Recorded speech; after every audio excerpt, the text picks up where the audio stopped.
안녕하세요. 오늘은 달고나 7주차 넷째 날 목요일입니다. 출애굽기 5장과 6장의 말씀을 통해서 함께 은혜를 나누고자 합니다. 드디어 모세가 애굽 왕을 만나서 하나님의 말씀을 전합니다. 내 백성이 이 광야에서 하나님의 절기를 지켜야 한다고 하셨습니다. 애굽 왕의 대답은 단호한 거절이었습니다.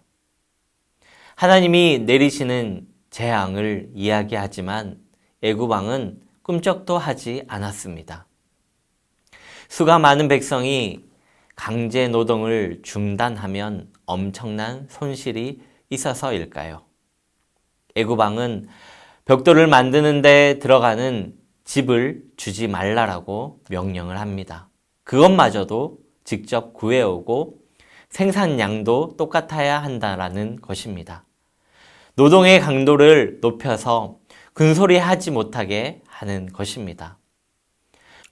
모세의 말을 믿고 호응을 해주었더니 오히려 더 큰 공경에 빠져버린 것을 안 이스라엘 자손은 불평을 터뜨리며 하나님께서 모세와 아론에게 벌을 내리시면 좋겠다라고 말을 합니다.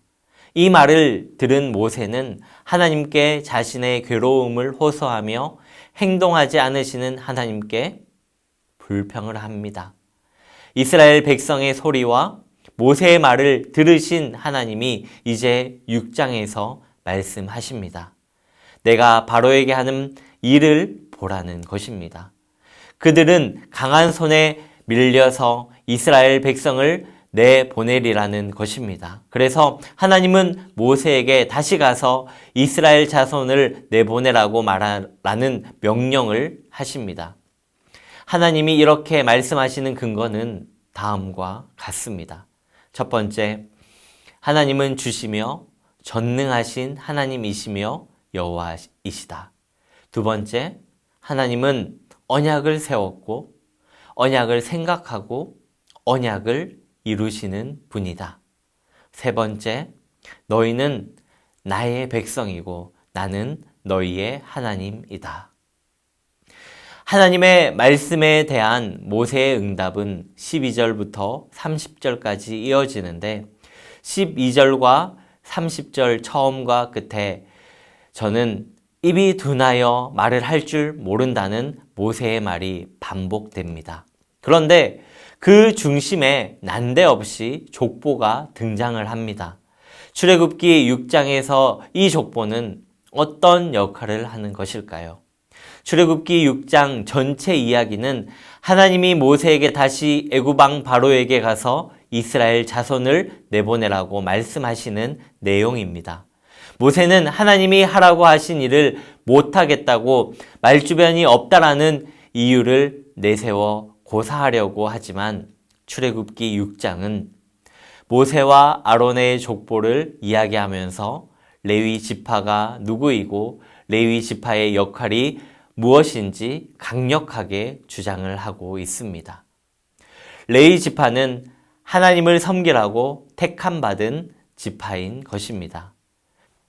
성도 여러분, 이 핑계 저 핑계를 대면서 해야 할 일을 외면하고 뒷공문 일을 빼는 우리의 모습이 모세의 모습을 통해 드러나고 있다라는 생각이 듭니다.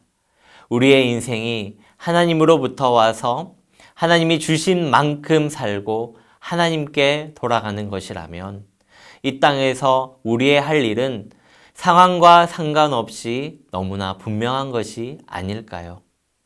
상황과 조건을 이유로 못하겠다라고 이야기하는 모세의 모습은 우리의 거울입니다. 출애굽기 6장은 족보를 통해 우리에게 말씀합니다.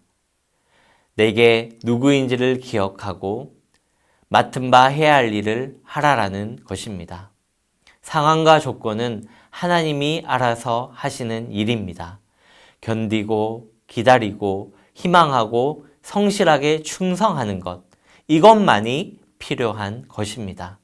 오늘 하루도 하나님의 말씀을 붙잡고 말씀대로 순종하고 충성하는 우리 모두가 되기를 간절히 소망합니다.